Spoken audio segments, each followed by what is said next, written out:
Hola, Dios te bendiga. Te saluda el pastor Benjamín Martínez. Qué bueno que este día me acompañas para llevar a cabo este devocional. Hoy estaremos meditando en la palabra de Dios en 1 de Samuel, capítulo 21, del versículo 1 al versículo 9. Como título, este devocional lleva el inicio del entrenamiento. Te invito a que pauses este audio y que hagas una oración, si es que todavía no la has hecho, y que pidámosle juntos a Dios que Él sea el que hable a nuestra vida para que nosotros podamos recibir una palabra fresca para nuestra vida en este día. Si ya lo hiciste así, entonces vamos a ver lo que la palabra de Dios dice así. ¿Está listo? Bien, hermanos, pues entonces leamos lo que la palabra de Dios dice. Dicho esto, Jonathan regresó a la ciudad. Por su parte, David se fue a Nob, donde vivía el sacerdote Ahimelech. Cuando Ahimelech vio a David, se puso nervioso y le preguntó: ¿por qué vienes solo?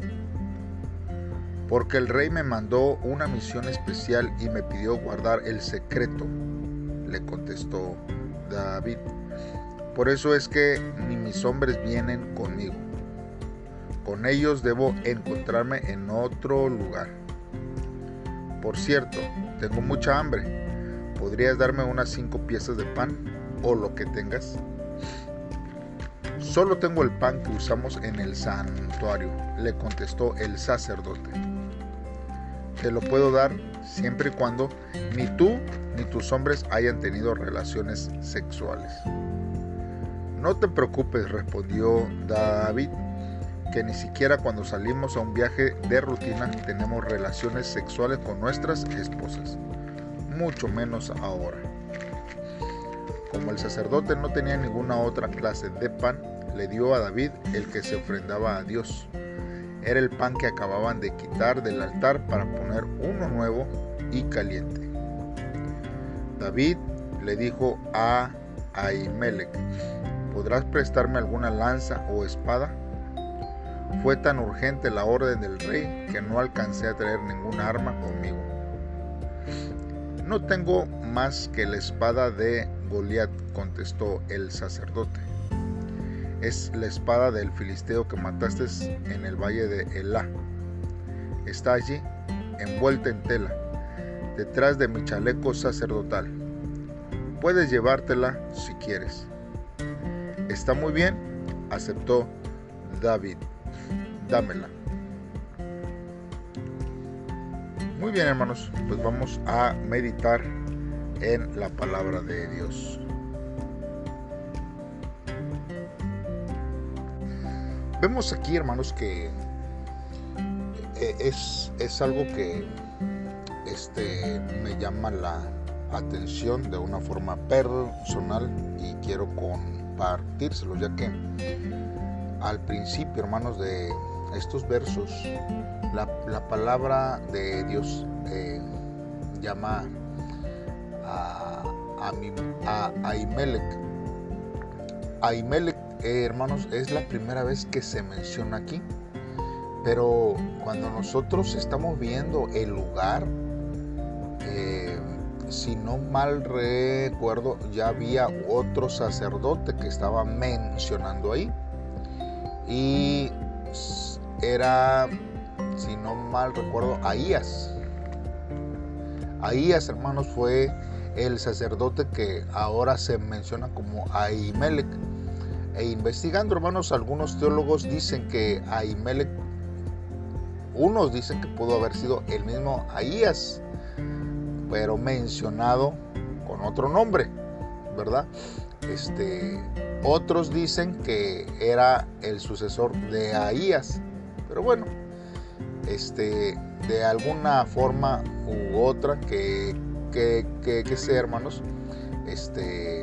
ya se menciona con otro nombre al sacerdote, hermano, que afectaba ahí. Pero cualquiera de estos dos casos, hermanos, tuvo que ir en contra de la ley para dar el pan sagrado a David, hermanos, pues ya que se suponía que era solo para los sacerdotes. Nosotros vemos, hermanos, en Levítico capítulo 24, donde se establece el pan que tenía que estar ahí, y pues que solamente los que lo podían comer eran los sacerdotes. Sin embargo, hermanos, Ahimelech puso la necesidad y la vida de David antes que la ceremonia religiosa y lo alimentó con el pan, hermanos, consagrado, hermanos. Y esto, hermanos, estaba sustentado en una alta ley, hermanos, de caridad. Pues cuando nosotros vemos, hermanos, que Jesús habla acerca de estas dos leyes, ¿verdad? Que dice cuál es la ley de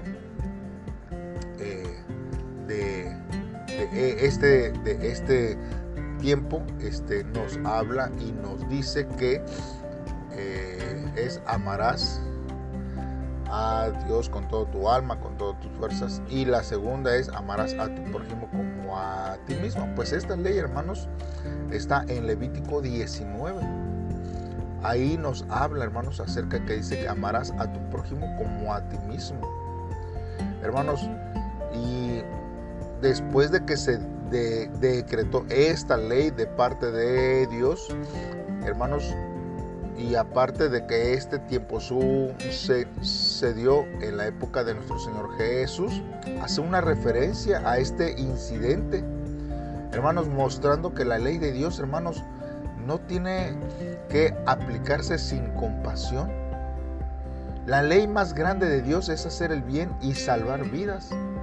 Nosotros vemos, hermanos, en Mateo 12, en los primeros versos acerca de este acontecimiento, y se refiere Lucas en el capítulo 6, en los primeros versos, también a este acontecimiento. Es interesante lo que nosotros, hermanos, necesitamos entender, y Dios, hermanos, tiene que obrar de una manera especial en nuestras vidas.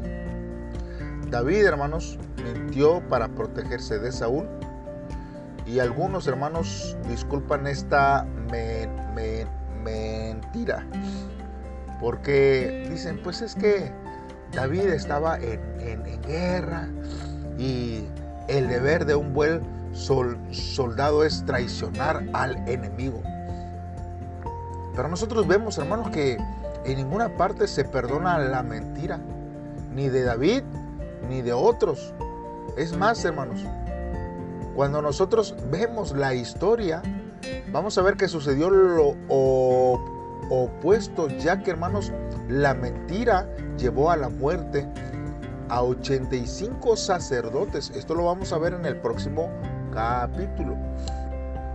La pequeña mentira de David, que parecía bastante inofensiva, quizás algunos de nosotros les llamamos mentira blanca, pero desencadenó una tragedia, hermanos. La Biblia aclara muy bien que la mentira es pecado, y esto, hermanos, fue establecido también dentro de las leyes en Levítico, hermanos.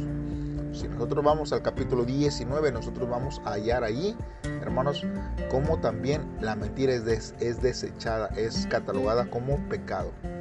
Sea mentira blanca, mentira negra, como le llamemos, si es mentira, hermanos, es pecado delante de Dios. Por eso, hermanos, mentir, al igual que otro pecado, es grave ante los ojos de Dios, y puede conducirnos a toda clase de efectos dañinos, hermanos. No le reste importancia a ningún pecado, ni haga diferencias entre uno y otro, hermanos, porque hay veces que nosotros mismos lo catalogamos. Esto sí es permitido, esto sí lo puedo decir, esto sí lo puedo hacer. Todos los pecados, hermanos, deben de evitarse, aunque veamos aún no sus posibles consecuencias. Porque hay veces que nosotros decimos, pues no pasó nada, entonces sí lo puedo hacer. Dios me lo permitió. Todavía nosotros podemos pensar que Dios nos está permitiendo hacer algunos pecados porque no recibimos ningún castigo. Pero bueno, nosotros tenemos que tener cuidado de ellos. Ahora, hermanos, nosotros vemos aquí, hermanos, en este verso, si seguimos analizando, dice que en el verso 5, hermanos, que los cuerpos de los hombres tenían que estar ceremonialmente limpios, y por eso es que el sacerdote les pregunta que si no habían tenido relaciones sexuales, y de ahí, hermanos, cuando ellos dijeron que no, pues es ahí donde el sacerdote les permitiera comer este pan, porque no era tanto, ¿verdad?, que lo comieran, sino que es lo que habían hecho antes. Y esto es algo, hermanos, algo que a nosotros nos lleva el meditar, hermanos, en cuanto a las consecuencias que podemos nosotros tener al realizar algún acto que lleve a nivel ministerial, ¿verdad?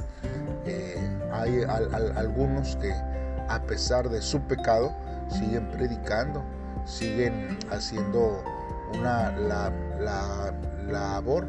Por eso hermanos, es que la Biblia nos habla que muchos, cuando estén delante de la presencia de Dios y digan: Señor, en tu nombre echamos fuera demonios, sanamos y predicamos y esto, el Señor va a decir: no os conozco. ¿Por qué, hermanos? Porque pues realmente no se vivió conforme a la voluntad de Dios. Las señales, hermanos, no es una certeza de la salvación individual de cada uno. Por eso la Biblia dice que tenemos que cuidar nuestra salvación con temor y temblor. Ahora bien, hermanos, vamos a ir viendo que en la continuación, hermanos, de estos versos, vemos que una vez a la semana, en el Shabbat, hermanos, un sacerdote entraba al lugar santo del tabernáculo y colocaba 12 panes frescos acabados de hornear en una pequeña mesa. Este pan, hermanos, llamado pan de la proposición, hermanos, simbolizaba más que nada la presencia de Dios entre su pueblo, así como también su amorosa providencia, hermanos, que satisfacía, hermanos, sus necesidades físicas. El pan, hermanos, que se reemplazaba solo podía comerlo los sacerdotes a cargo. Esto era algo que ya estaba estipulado en sus vidas y en ese tiempo. Y luego también, hermanos, en estos versos vemos que se menciona lo que es el efod. Y el efod, hermanos, era un chaleco que usaban los sacerdotes, hermanos, y es probable que David no supiera que allí estaba la espada de Goliat, porque era un muchacho, hermanos, cuando él mató al gigante, y de ahí pasó una gran parte del tiempo en casa. Y es algo, hermanos, que nosotros necesitamos ver cómo la voluntad de Dios hacia nuestras vidas interviene en muchas formas. Por eso, hermanos, nosotros necesitamos, hermanos, entender que hay personas que están esperando que nosotros los tratemos con misericordia antes que podamos nosotros vivir conforme a las leyes. Y hay personas que necesitan, hermanos, del sustento en nuestras vidas. Ahora, hermanos, nosotros, hermanos, vamos a ver cómo Dios, cuando nosotros hacemos su voluntad, hermanos, nos va a recompensar, porque cada día, hermanos, Él mira las intenciones de nuestro corazón y cómo nosotros lo estamos haciendo. Así que tenemos nosotros que vivir conforme a los propósitos y el camino que Dios, hermanos, está haciendo en nuestras vidas. Así que busquemos, hermanos, siempre la voluntad de este Dios y que Dios sea el que obre en nuestras vidas. Oremos a Dios y despojémonos, hermanos, de mentir. Hablemos siempre con la verdad. Ayudemos, hermanos, en misericordia a los que necesitan. Y Dios, hermanos, nos recompensará a su debido tiempo, de acuerdo a las necesidades y a la provisión que Dios tiene. Oremos a Dios. Señor, en esta hora estamos delante de ti, Padre. Tú eres un Dios misericordioso, bondadoso, amoroso, Señor. Y no hay nada de ti, Señor, fuera que nosotros podamos decir que no obras o que no cumples, Señor, tus promesas. Y aunque por momentos, Señor, nos podemos sentir completamente solos, quizás inseguros, ayúdanos, Señor, a recordar que en tus brazos estaremos siempre. Señor, resguardándonos tú con tu mano derecha, Señor. Tú conoces, Señor, todas mis necesidades. También, Señor, tú me darás con las pruebas las salidas. Y confieso que no hay nadie como tú. Por eso, Señor, ayúdame a ser misericordioso, generoso con los que están afligidos y necesitados, Dios, para ser, Señor, también de bendición con ellos, pues en tu palabra tú te agradas de lo que nosotros podemos hacer a favor de aquel que lo necesita. En el nombre de Cristo Jesús te lo pedimos, Dios. Amén. Dios te bendiga, hermanos. Nos estamos escuchando el día de mañana en un devocional más. No te pierdas esta serie porque Dios está hablando a nuestros corazones a través de su palabra. Saludos y bendiciones.